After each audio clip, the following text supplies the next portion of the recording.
Halo teman-teman semua, selamat datang kembali di YouTube channel saya. Nama saya adalah Kevin Saidi. Pada YouTube channel ini, teman-teman akan menemukan informasi menarik seputaran technical analysis untuk cryptocurrency.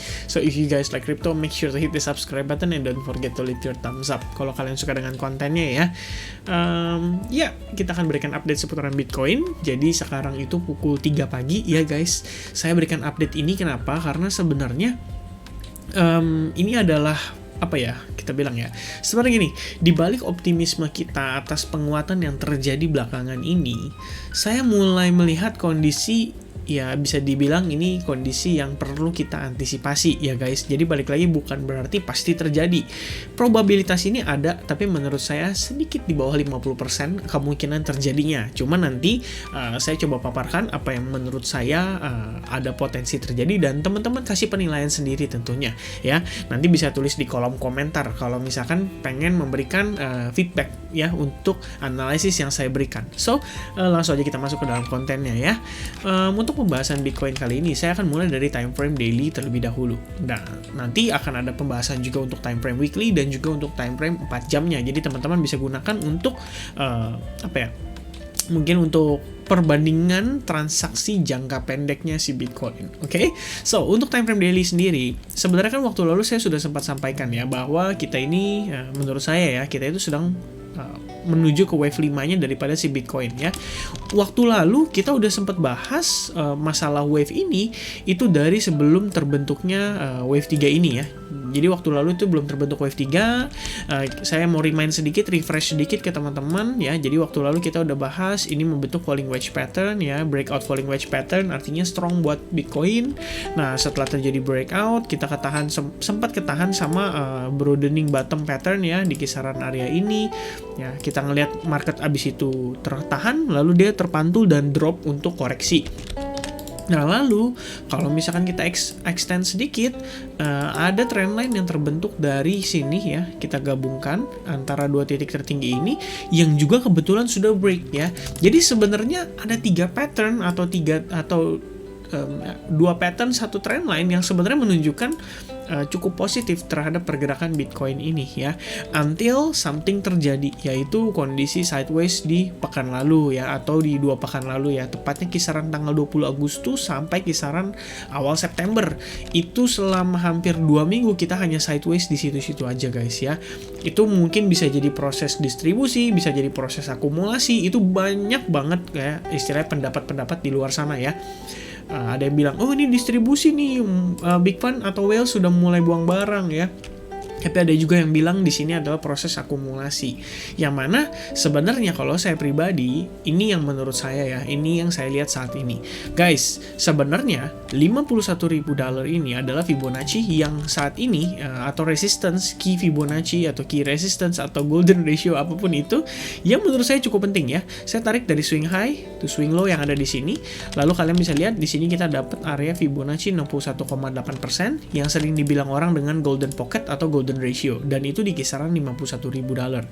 Kalau misalkan kita sukses close di atas area itu, barulah kita bisa ngelihat penguatan yang mungkin akan lebih signifikan terhadap si Bitcoin.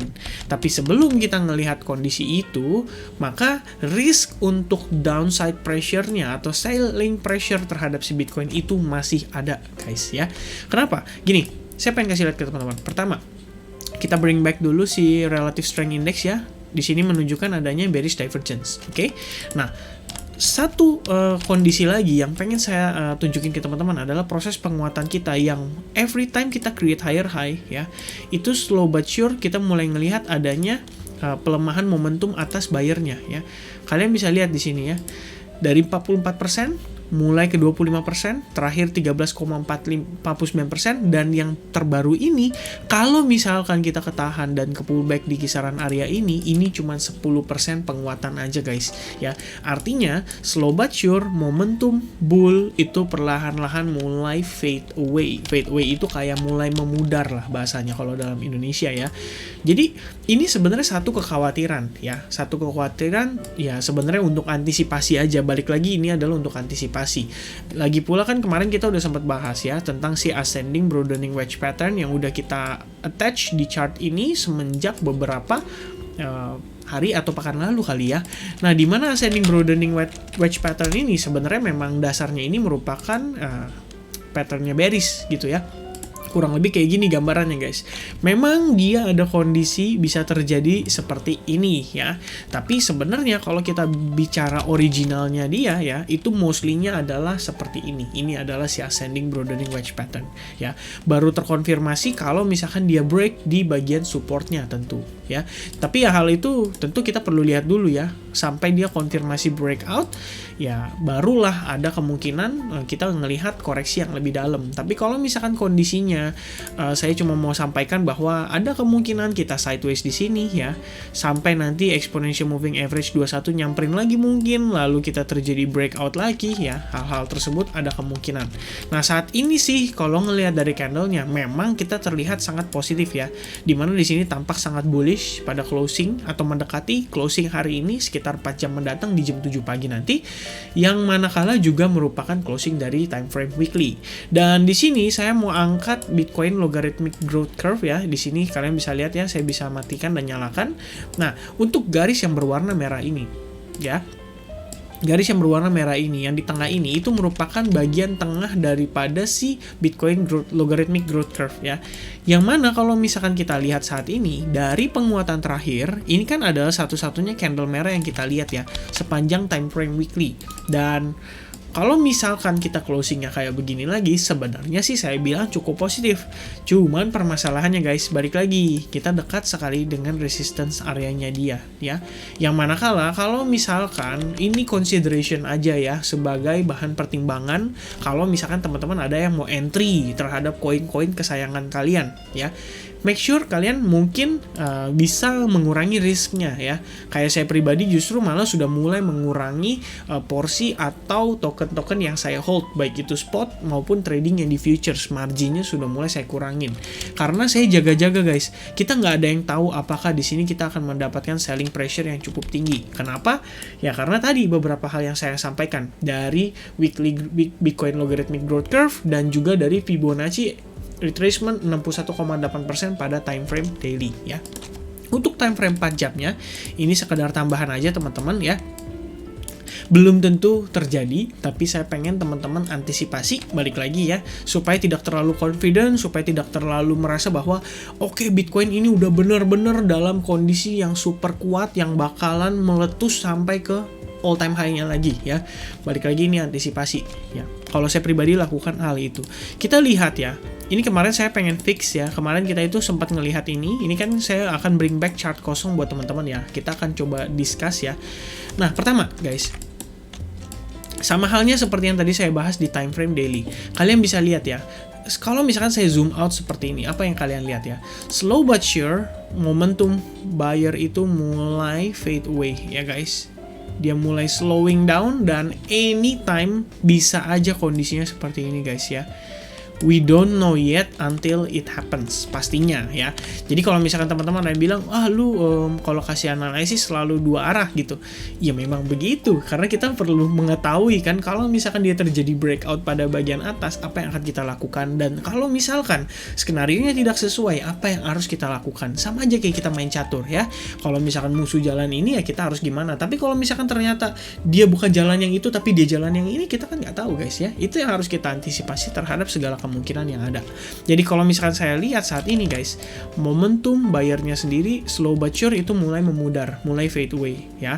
Ini satu hal yang menurut saya perlu diantisipasi ya. Soon or later pullback itu pasti akan ada dan ya pasti terjadi gitu. Dan mohon diingat bahwa pullback atau koreksi itu adalah hal yang wajar, bukan berarti market dump ya.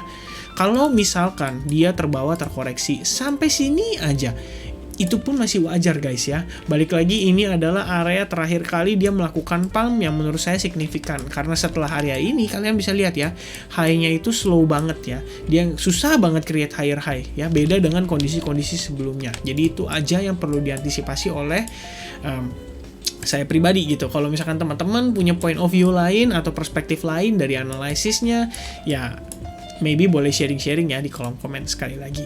Nah, ini satu aja tambahan guys ya, bahwa di sini ada kemungkinan atau potensi kita melihat si Bitcoin ini start untuk create semacam pola rising wedge pattern ya. Rising wedge pattern itu kurang lebih seperti ini guys ya. Kalau buat teman-teman yang belum tahu, ini ya adalah kurang lebih pola rising wedge pattern ya. Bisa seperti ini ya. Kemudian ya intinya kurang lebih seperti inilah ya.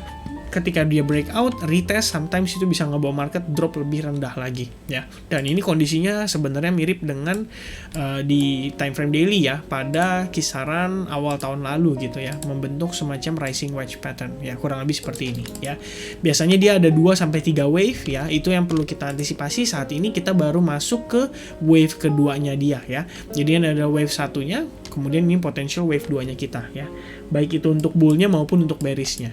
Alright, so itu aja paling sih. Oh, satu lagi tambahan teman-teman ya. Kita ngelihat pelemahan momentum dari sini ke sini itu udah digambarkan oleh si MACD ya, atau indikator MACD, dan dia sudah mulai negatif divergence itu sejak kisaran tanggal 28 Juli ketemu tanggal 10 Agustus 2021 ya. Ini udah lama banget, udah sampai 4 kali ya dia bersilangan ya, bisa dibilang bearish divergence atau si negatif divergence-nya ini, terlepas dari kondisi saat ini yang kita lihat kondisi kita lihat saat ini dia mulai cross lagi dan mulai tampak seperti hendak menguat ya, kalau dari perspektif si MACD-nya gitu. Dan ini akan saya sesuaikan. Nah, kurang lebih gambarannya seperti ini guys ya. Jadi kalau misalkan kita ngelihat yang tadi terjadi ya, yang saya bilang rising wedge pattern itu di time frame, let's say gini, ini kan rising wedge pattern nih, untuk time frame 4 hour-nya tiba-tiba dia break-nya ke atas dan signifikan. Udah gitu dia break-nya dengan volume yang signifikan, plus MACD-nya itu keluar dari trendline ini ya. Nah, itu baru kita bisa melihat memang akan ada indikasi percepatan tren lagi atau penguatan tren lagi terhadap si Bitcoin ya. So I think itu aja teman-teman ya saat ini yang kita perlu perhatikan. Mudah-mudahan kondisi atau skenario yang tadi saya sampaikan itu tidak terjadi ya. Saya juga pengennya ngelihat Bitcoin kuat terus gitu. Cuman kan ya balik lagi guys, in order untuk ngelihat tren yang kuat, kita juga perlu ngelihat yang namanya terjadi pullback atau koreksi ya. Hal-hal tersebut adalah hal yang tetap perlu terjadi terhadap suatu tren agar kita bisa ngelihat tren itu semakin lama maksudnya tren itu kuat atau tidak gitu. Nah, ini tambahan aja terakhir, saya tadi tarik Fibonacci extension ya untuk mengetahui potential area kita atau key resistance kita.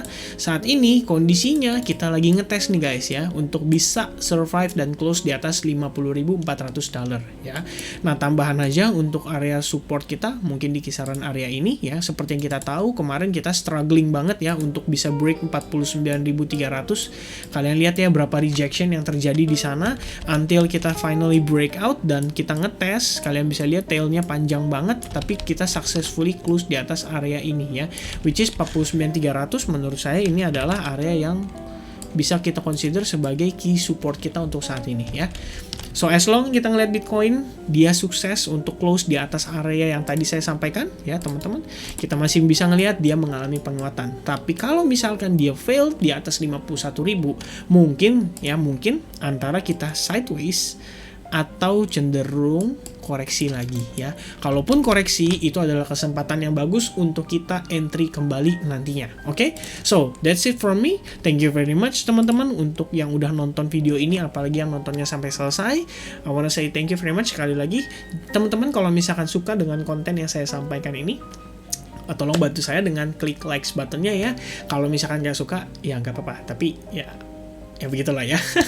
Anyway, yang tadi saya sampaikan juga ya, kalau misalkan ada komentar dan pendapat seputaran dengan chart analysis saya, make sure kalian komen di kolom komen ya. Nanti kita akan bahas atau kita akan discuss. Okay? See you again in the next update. Thank you very much. Cheers.